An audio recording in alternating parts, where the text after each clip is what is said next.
uno de los más grandes conjuntos religiosos de la Ciudad de México en la época colonial fue el Convento de la Encarnación. Su nombre completo es Exconvento de Santa María de la Encarnación del Divino Verbo.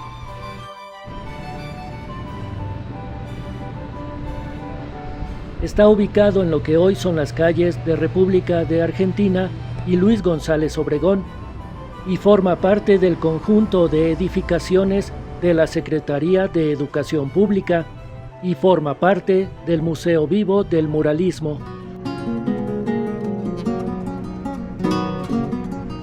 El convento fue construido en las inmediaciones de lo que fue el Templo Mayor de los Mexicas, bajo la Orden de los Dominicos en el año de 1594, para ser habitado y administrado por la Congregación de Monjas Concepcionistas. Fue tan grande el convento que incluía habitaciones, capillas, huertas, área de lavaderos y patios, además de un gran claustro principal. La construcción del claustro se inició en 1631 y se terminó en 1648. Medio siglo después se construyó el Templo de la Encarnación con su gran cúpula.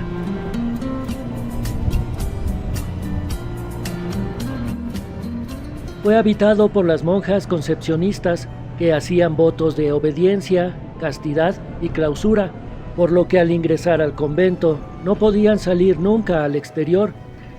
Debido a ese compromiso, al morir eran enterradas en el coro bajo de la iglesia. Si fallecían de alguna enfermedad contagiosa, sus restos eran enterrados en el huerto.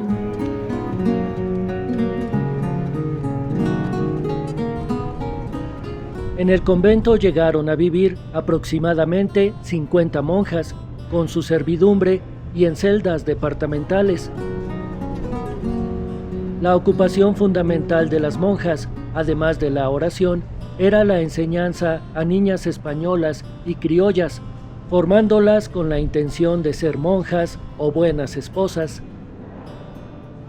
El ingreso de las niñas aspirantes se hacía previa investigación de sus cualidades y calidades y, por supuesto, del respectivo pago de una dote.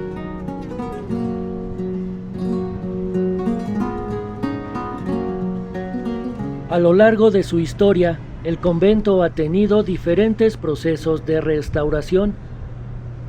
A mitad del siglo XVIII, las religiosas se vieron precisadas a realizar los arreglos necesarios para dejar una parte de su convento, la parte noroeste, pues unas celdas que pertenecían al convento y eran casas de las monjas, fueron cedidas con motivo de la ampliación de la aduana, que se encontraba al costado poniente. Pero a finales del siglo XVIII, el convento fue reestructurado, ya que se encontraba en malas condiciones a pesar de los arreglos. Este convento, como tantos otros, cayó bajo la ley de la desamortización de bienes eclesiásticos. Por ello, las religiosas deshabitaron el claustro contra su voluntad. Las monjas fueron expulsadas en 1863, tras lo cual el convento tuvo diferentes usos. Pero un par de años después, cuando los franceses tomaron la capital mexicana, se les permitió regresar a su antiguo convento, que sin embargo ya no era el mismo. Pero el gusto no les duró mucho, pues al poco tiempo, el gobierno de Maximiliano de Habsburgo les pidió que cedieran el convento. Se ignora el motivo de esta petición. Entonces, las monjas de la Encarnación fueron a instalarse hacia el convento de la Enseñanza, cruzando la calle de Relox, hoy República de Argentina, donde permanecieron hasta 1867, cuando aquel claustro también fue cerrado.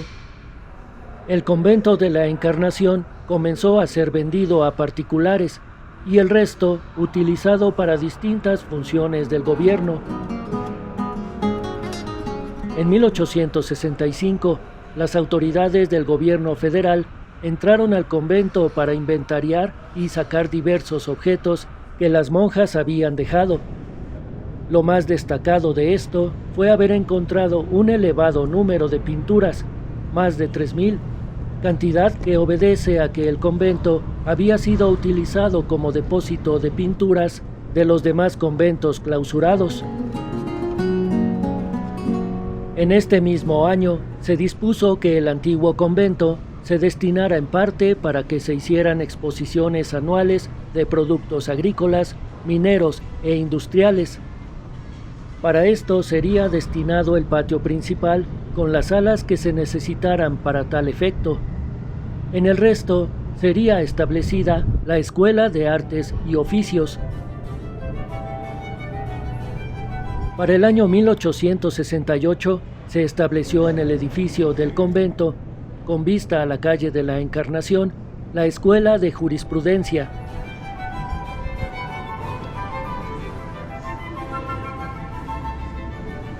Este sitio es parte de la historia de entrada de las mujeres a la educación superior en México. En el mismo año de 1868 se instaló la primera escuela oficial de señoritas. Fue la escuela secundaria para señoritas que se creó con la Ley de Instrucción Pública en 1867 y que posteriormente se convirtió en la Escuela Normal de Profesoras.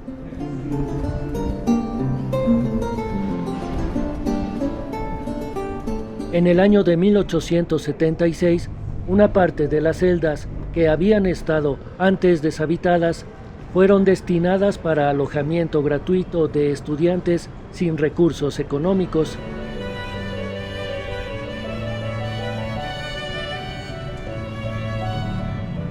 A inicios del siglo pasado, el 18 de diciembre de 1900, el gobierno de México adquirió nuevamente uno de los predios que pertenecía al convento y había sido vendido a un particular, esto con el propósito de ampliar la escuela normal. Entre los años de 1900 a 1906, regresan a posesión del gobierno los predios cedidos durante 1862 y se hacen además algunos deslindes de la iglesia, abierta al culto hasta el 20 de agosto de 1917, cuando fue clausurada por disposición de la Secretaría de Hacienda. Por el año de 1910, en el edificio que había pertenecido al convento y a la Escuela de Jurisprudencia, se realizaban trabajos de reconstrucción para lo que sería la Escuela Normal de Señoritas, obra que era dirigida por el ingeniero Gonzalo Garita. La escuela, sin estar concluida, sufrió daños por un temblor el 7 de junio de 1911, derrumbándose parte de lo construido, y se quedó así por una década hasta el año de 1921.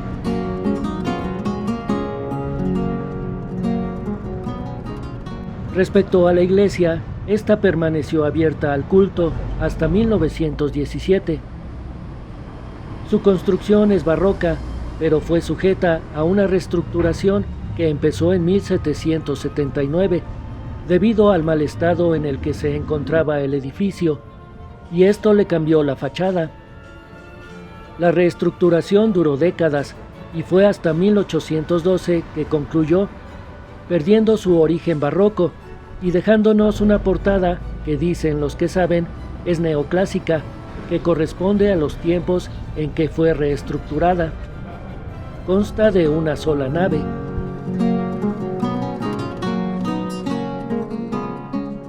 Este espacio dentro de la iglesia se le entregó a la Secretaría de Guerra y Marina en 1922 y lo dispuso para que fuera sede de su archivo, pero poco después fue ocupado por la Secretaría de Educación Pública, que ya se había establecido en el resto del convento.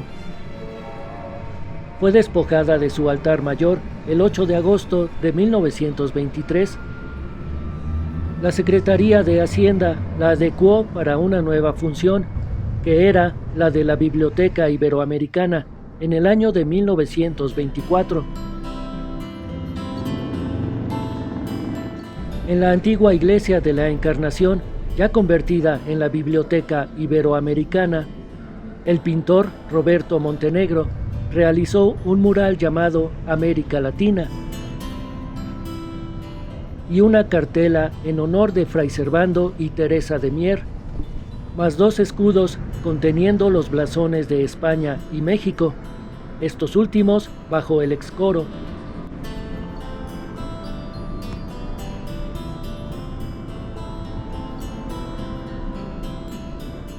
En la parte sureste del antiguo convento se encuentra el llamado Patio de los Lavaderos. Se le dio este nombre después de investigaciones que reconocieron que en este lugar se llevaban a cabo los trabajos de limpieza del convento. Posteriormente formó parte de oficinas de la Secretaría de Educación Pública y después del sismo de 1985 fue reacondicionado por un proyecto de reestructuración.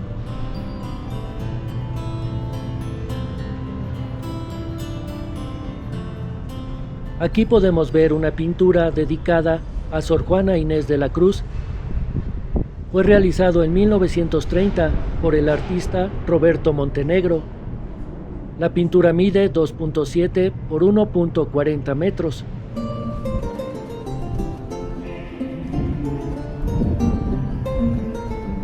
En junio de 1921 se iniciaron los trabajos formales de reestructuración, demoliéndose gran parte del exconvento y las casas adyacentes para levantar el nuevo edificio que contiene hoy a la Secretaría de Educación Pública.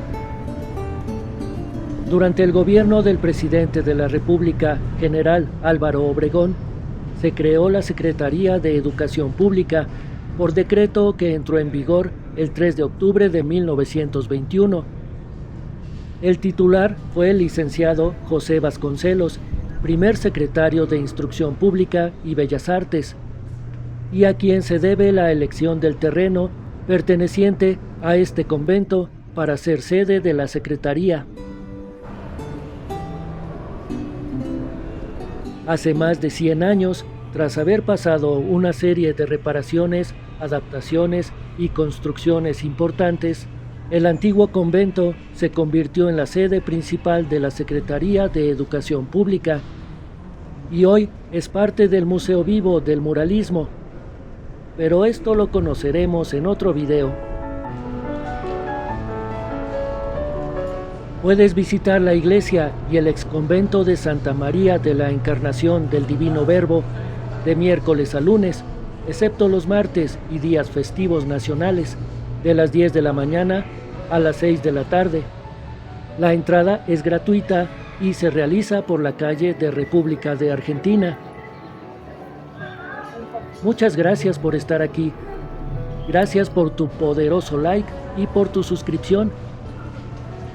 Adiós.